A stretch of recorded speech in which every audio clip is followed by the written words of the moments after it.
And on the river here, have you any idea how often the big blind is supposed to slow play the nut flush? Is supposed to just check the nut flush? How often would you check the nut flush? Well, the solver, being an absolute psychopath, does it practically every single time. What a weirdo.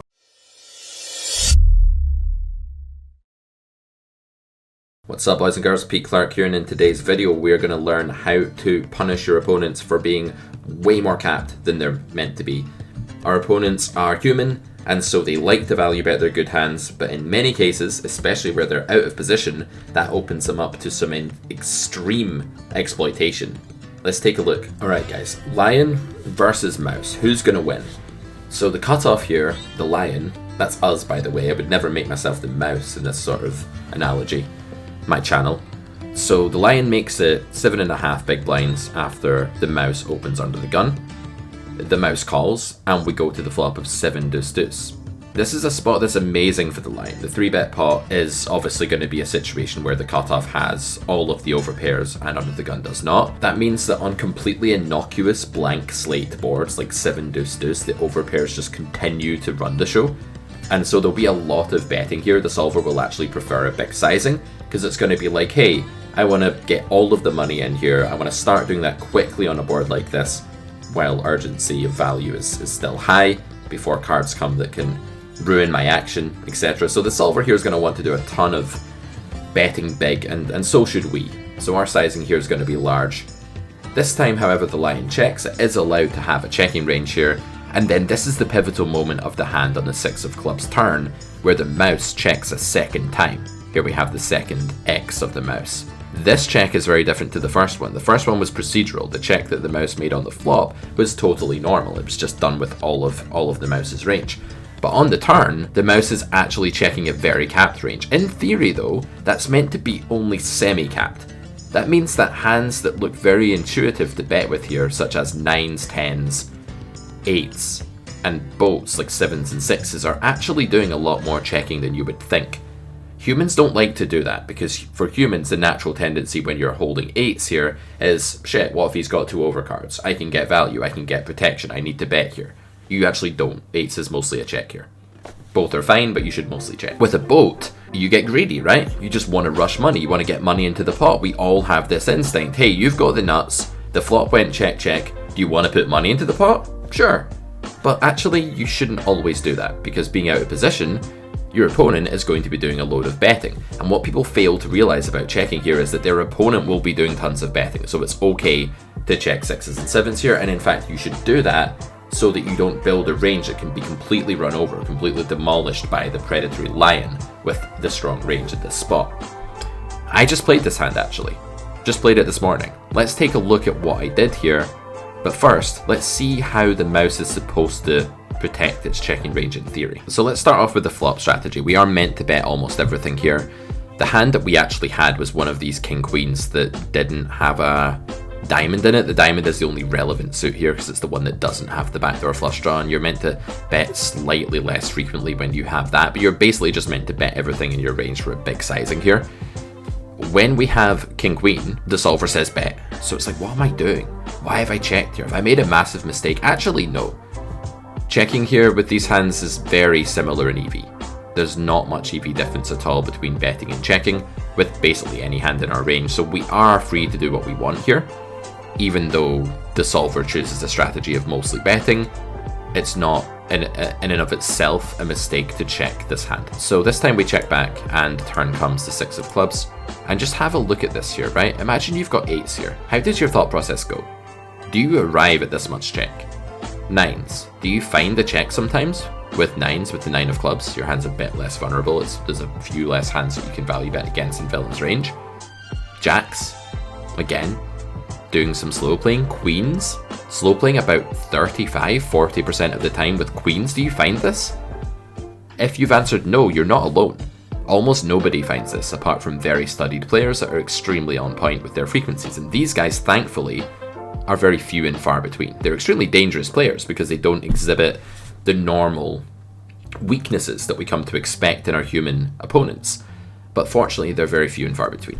So Do I expect my opponent to even always check fives here? No, not really. So what do I expect is happening to his checking range? I think it's being starved of some of the slow plays it needs to have, the boats, the overpairs, the underpairs, and I think instead it's being completely concentrated around ace queen, ace king, ace jack, ace 10, king queen, king jack. Hands like this that he may or may not feel like bluffing, but these ones here are certainly not intuitive to bet because they appear to have showdown value. Actually, ace 10 is a worse hand here than it looks, but people are going to check these really often and check these hardly ever. So in practice, when you face the check here as the in-position player, it is not the case that you should just do parrot learning and copy the solver and be like, okay, I have king queen. Let's say we had king queen offsuit here, but let's say we had king queen of hearts because it actually gets the turn with this hand. It would not be correct to be like, oh, I checked and the solver also thinks check's cool. That's okay. That's parrot learning. That's copycat behavior. This is carrot corner, not parrot corner. Come on, guys. Don't copy charts. Don't be the solver. You're human. See that organ inside your skull? The one that does all the electrical impulses and all that stuff? That's really powerful, actually. That brain thing you have is really, really good.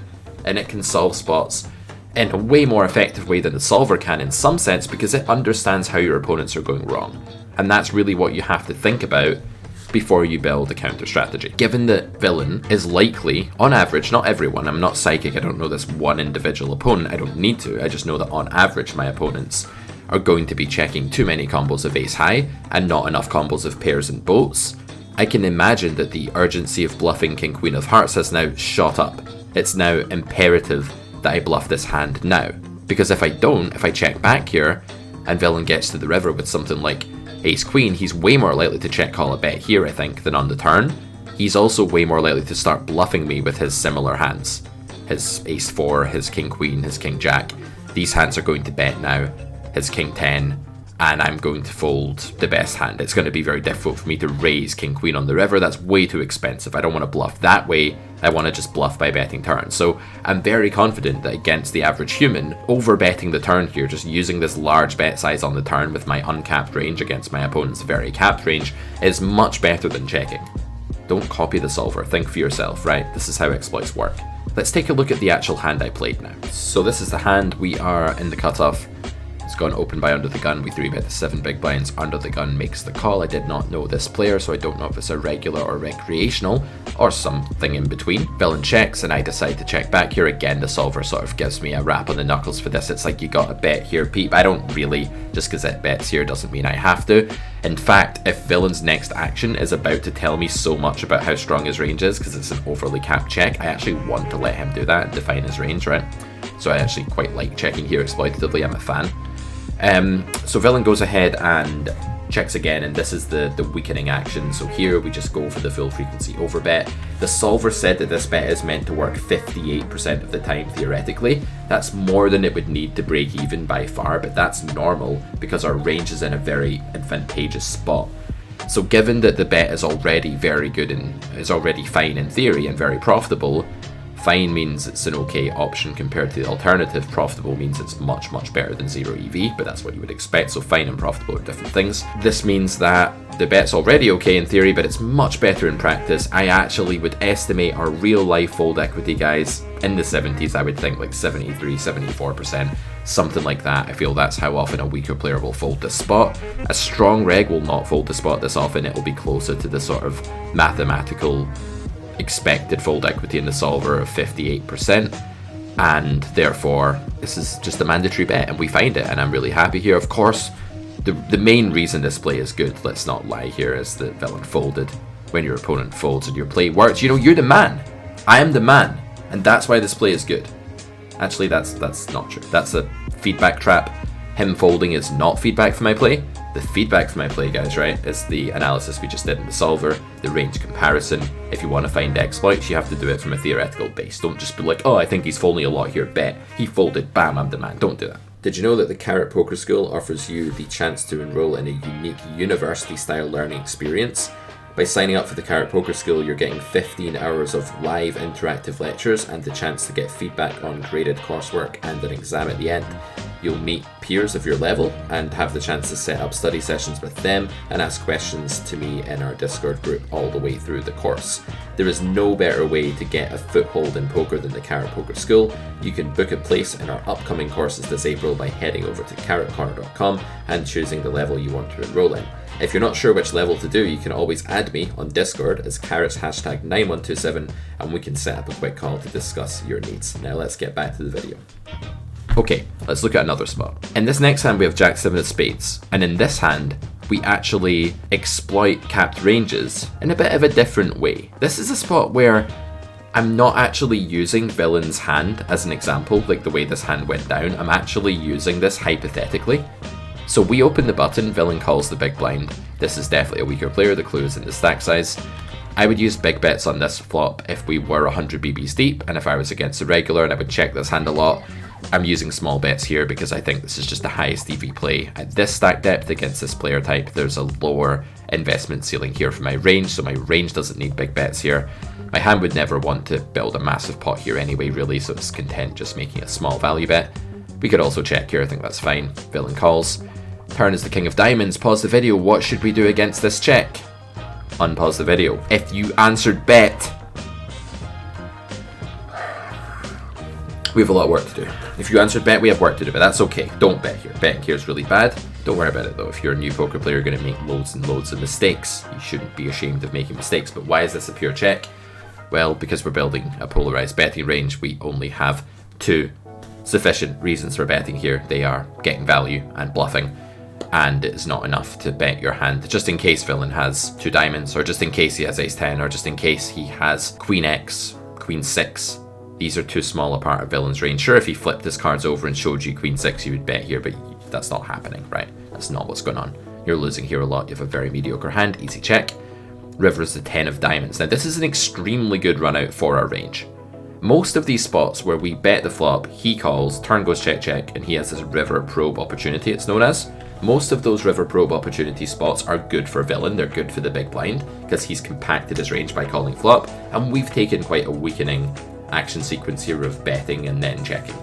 However, this run out with the big cards is so good for us. We have so little air here compared with normal that actually this spot is not great for his range, and that means that he needs to do a ton of checking.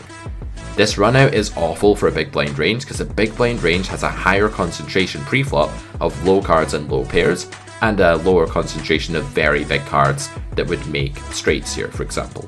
Our range is richer in straights than his, right? We do check back a lot of our queen x on the turn, though we bet some of it. So what happens when you're out of position and your range is taking the worst of it is that you don't get to bluff all that often, and you check a lot of your bad hands, and therefore you need to check a lot of your good hands too, because the idea is that the in position player here is going to open the action for you quite a lot, because his range is liking the spot.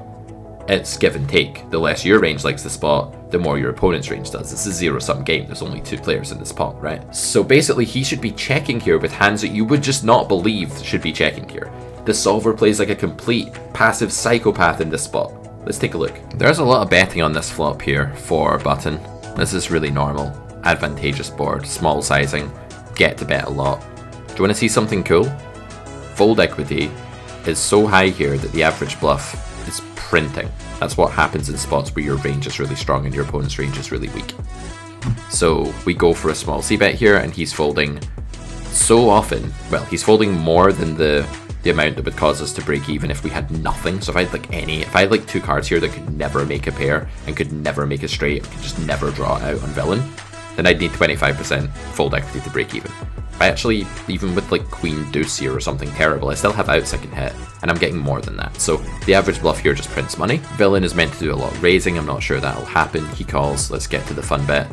What was the turn again? King of diamonds, right? King of diamonds, pretty reasonable card for range. We do a lot of betting here, but this time we do check because we have Jack 7 of spades, and betting would be a blunder. If you answered bet here, you've thrown away 4, is this percent pot? I think that's in percent pot, 4% pot. I mean, it doesn't sound a lot, but this stuff really adds up, so we don't want to bet this hand. Check back, and then river is the very wet 10 of diamonds. Now, this is an interesting spot, so this number here is really key.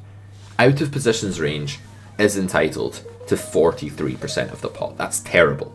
It might not sound like much, but a 43% equity disadvantage is bad. That means that my range has 57% of the pot, and that's not because of the action sequence. That actually favors villain, but the run out has offset that. The run out of this texture the king and then the 10 is just really good for the guy that had the bigger cluster of big cards in his range pre-flop, and that guy is me, my friends. So my range is doing really well. This is a must bluff spot for my range. If I have air when check to here, I have to bluff. For him, it's no such thing. When you look at him having like ace X here, he has to just like swallow his bitter medicine and just like, okay, I've got nothing, I'm never going to win by checking. However, never is an exaggeration, like 0.00 something percent of the time he wins apparently, but he's supposed to check, he's supposed to give up a lot. He can do some betting, but he has to like watch how often he bets here. So given that he has to check all this air, he has to check all this stuff like pocket 5s, pocket 6s, pocket 7s, jack X, 10x, you name it, just all these hands, so much checking, right? 70% checking. If he just bets all of his flushes in a spot where his range has to check 70% of the time, he's playing like an absolute mouse. His checking range is so mouse-like, but that's what people do. Have a look at this absolutely crazy solver. Have a look at what it's doing here. It's just like, hey, I don't care, I'm a psychopath, I'm gonna check my flush every single time because I make more money by checking and getting you to bet in a spot that's good for your range than I do by betting myself. This is a core GTO principle. When a spot favors your range, you do a lot of betting. When it doesn't, you don't. So the EV of slow playing stuff, all kinds of flushes, doesn't really matter, is really high here. Really high, because when he checks, we have to bluff all the terrible hands in our range. So if you go down to the bottom of our range and you find a hand like, what's the bottom of our range here? I don't know, like, let's go down to like deuces. That's pretty bad. That's got to bluff, right? So this is kind of the point. Ace deuce, that's got to bluff. So we're going to do a lot of betting here. We're going to open up the action a lot when we have a value hand, when we have a bluff. So he's supposed to do all the slow playing, but he doesn't, right? So when he checks here, he's got so few value hands in his range compared to what he needs to, that we can probably start doing some absolutely crazy things. What if we go down to like pocket 3s? So here the solver says, okay, if you check, you'll get back a bit of the pot. Pocket 3s is actually okay.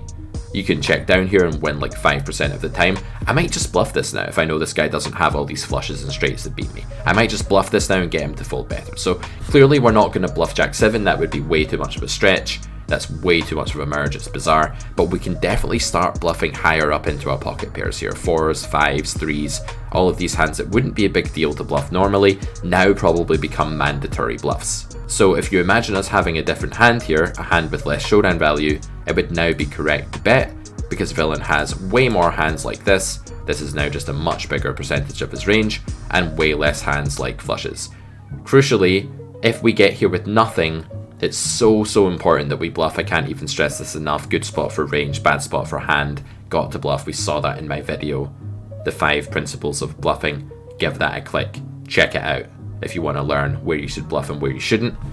Hopefully today has been instructive and you guys have began to realize that humans have way more capped ranges than they should. And I hope you're going to have fun tearing these apart like the lion. Don't be the mouse, protect your checking range out of position, especially if the spot sucks for your range. Just like you would on the flop when you don't donk bet your set, right? Same thing on the river here. This has been Pete Clark. You guys know where to go for all of my content. If you like the way I teach the game, it's carrotcorner.com. Check it out. Until then, good luck at the tables, have fun bluffing, and I'll see you in the next video. Bye for now.